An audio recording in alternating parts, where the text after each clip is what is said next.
नमस्कार। आज के इस वीडियो में हम बात करेंगे बीएससी भाग प्रथम के second paper genetics and biotechnology. Genetics और बायोटेक्नोलॉजी के इस पेपर में, जिसमें कि यूनिट सेकंड है genetic disorder in human being, down syndrome, Turner syndrome, Klinefelter syndrome and Edward syndrome. ये कुछ ऐसे बीमारियां हैं जो कि जीन में डिफेक्ट होने के कारण ये मनुष्य में आती है।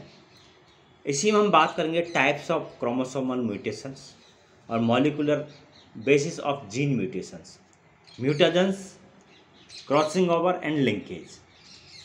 अब हम क्रोमोसोमल म्यूटेशन की बात करते हैं। जैसे कि क्रोमोसोमल म्यूटेशन में प्रत्येक जाति में गुणसूत्र की अपनी निश्चित वास्तुकला यानी आर्किटेक्चर होती है। आर्किटेक्चर के अनुसार प्रत्येक गुणसूत्र में लंबाई में जो जीन पाए जाते हैं, उपस्थित होते हैं, वो एक सीक्वेंस में या एक क्रम में सजे हुए रहते हैं। प्रथम गुणसूत्र पर इतने जीन हैं, द्वितीय गुणसूत्र पर इतने जीन हैं। इसी प्रकार जितने गुणसूत्र होंगे उन पर जीनों की संख्या निश्चित होती है। तो गुणसूत्र की आर्किटेक्चर में पुनर्विन्यास के में परिवर्तन कारण गुणसूत्रों की रचना में परिवर्तन हो सकता है और इन परिवर्तनों को गुणसूत्रीय विवर्तन यानी क्रोमोसोमल एब्रेशन या गुणसूत्रीय उत्परिवर्तन कहते हैं। गुणसूत्रीय विवर्तन है निम्नलिखित 4 प्रकार के होते हैं, जिसमें विलोपन है यानी जिसको डिलीशन कहते हैं, दूसरा है द्विगुणन या डुप्लीकेशन है, तीसरा स्थानांतरण या ट्रांसलोकेशन और चौथा है प्रतिलोमन या इन्वर्जन। अब हम बात करते हैं प्रथम की, विलोपन, डिलीशन, जिसमें कोशिका में रीजनरेशन के लिए अपना जो मटेरियल है या कोशिका विभाजन के दौरान जिस प्रकार की मैकेनिज्म से गुजरती है उसमें G1, S, G2 and M phases होती है। उस दौरान कोशिका में जो जेनेटिक मटेरियल होता है, जेनेटिक मटेरियल की मात्रा में परिवर्तन होता है और जेनेटिक मटेरियल की मात्रा दुगनी होती है। उस दौरान गुणसूत्र अपना डुप्लीकेशन करके अपना नया जो मटेरियल पदार्थ है सेम उसकी प्रतिकृति तैयार करता है। तो इसमें हम बात करते हैं प्रथम विलोपन की, डिलीशन की। डिलीशन यानी विलोपन, जैसे गुणसूत्र की जो अपनी प्रतिकृति बनती है उसमें किसी प्रकार की जो जीन है उस जीन में परिवर्तन अगर होता है या जीन की संख्या में ऐड होता है या जीन की संख्या की विलोपित होती है, तो उसमें इस प्रकार का जीन की संख्या का विलोपन यानी जीन की संख्या कम हो जाना विलोपन कहलाता है। विलोपन का अगर हम देखते हैं तो 2 प्रकार का है, जैसे अग्रीय विलोपन या टर्मिनल डिलीशन जिसको कहते हैं, दूसरा अंतर्वेशी डिलीशन। टर्मिनल डिलीशन मीन्स अगर गुणसूत्र की लंबाई में किसी ऊपर या निचले सिरे पर गुणसूत्र की जो जीन है उसकी सीक्वेंस में गुणसूत्र की संख्या में परिवर्तन होता है, उसको अग्रीय विलोपन कहते हैं, टर्मिनल डिलीशन कहते हैं। दूसरा अंतर्वेशी विलोपन इंटरकैलरी डिलीशन, जिसमें गुणसूत्र की लंबाई में बीच में अगर किसी जीन का विलोपन होता है उसको अंतर्वेशी विलोपन कहते हैं।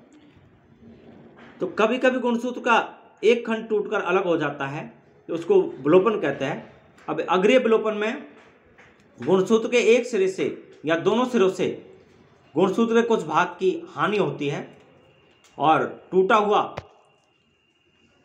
गुणसूत्र का खंड नष्ट होकर विलुप्त होता जाता है। जैसे कि हम इसमें देख रहे हैं, मान लो ये कोई गुणसूत्र है जिस पर जीन ABCDEFGH लगा हुआ है, ये बीच में इसका मिड पॉइंट है। अब इसके बाद में हम देख रहे हैं दूसरा A हट गया यहाँ से, BCDEF और G और लास्ट का पॉइंट H हट गया। तो इसका मतलब इसमें अग्रीय विलोपन हुआ है और 2 जीन दोनों सिरों से हट गए हैं। दूसरा है अंतर्वेशी विलोपन, इंटरकैलरी डिलीशन। इस प्रकार के विलोपन में गुणसूत्र के मध्य भाग से खंड टूटता है एवं अंतर्वेशी भाग की हानि होती है और गुणसूत्र के दोनों खंड पुनः जुड़ जाते हैं। खंडित खंड नष्ट होकर विलुप्त हो जाता है। अग्र विलोपन एवं अंतर्वेशी विलोपन अर्धसूत्री विभाजन के स्थूल पट यानी पैकिमीमा एक प्रावस्था होती है एवं ड्रोसोफिला के पॉलीटीन गुणसूत्रों में देखे जा सकते हैं। जैसे कि आप यहाँ देख रहे हैं गुणसूत्र है, मान लो ABCDEFGHI, मान लो ये जीन है, तो इसमें बीच का कोई भाग है वो टूट जाता है, तो इसमें AB और EFH ये लिखे हैं मान लो, तो यहाँ पर AB के बाद में CD यहाँ से गायब हो गया और I यहाँ से गायब हो गया। तो इस प्रकार ये अंतर्वेशी विलोपन है जो इस प्रकार हम दिखा सकते हैं। उदाहरण,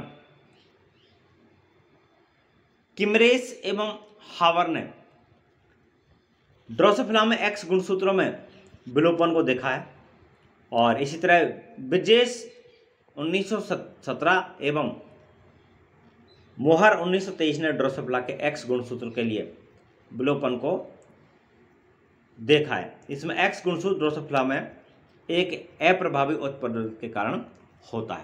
तो इस प्रकार हम देखते हैं कि ड्रोसोफिला में इस प्रकार का विलोपन प्रक्रिया होती है। अब जैसा कि हम यहां देख रहे हैं,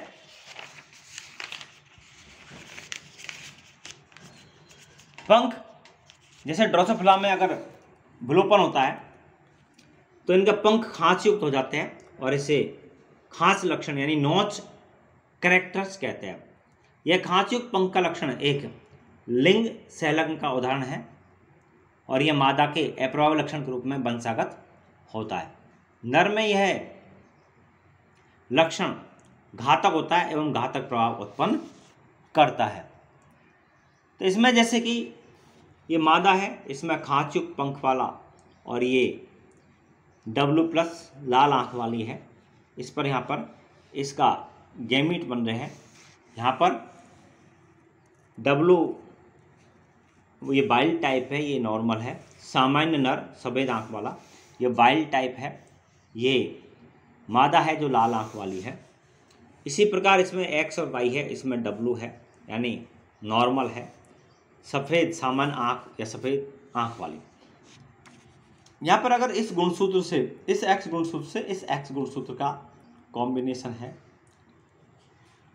तो यहाँ पर खांच युक्त पंख और सफ़ेद आंख वाली मादा, यानी खांच युक्त पंख के लिए ये रेस्पॉन्सिबल है और सफ़ेद आंख वाली मादा के लिए W सामान्य जो है वो है।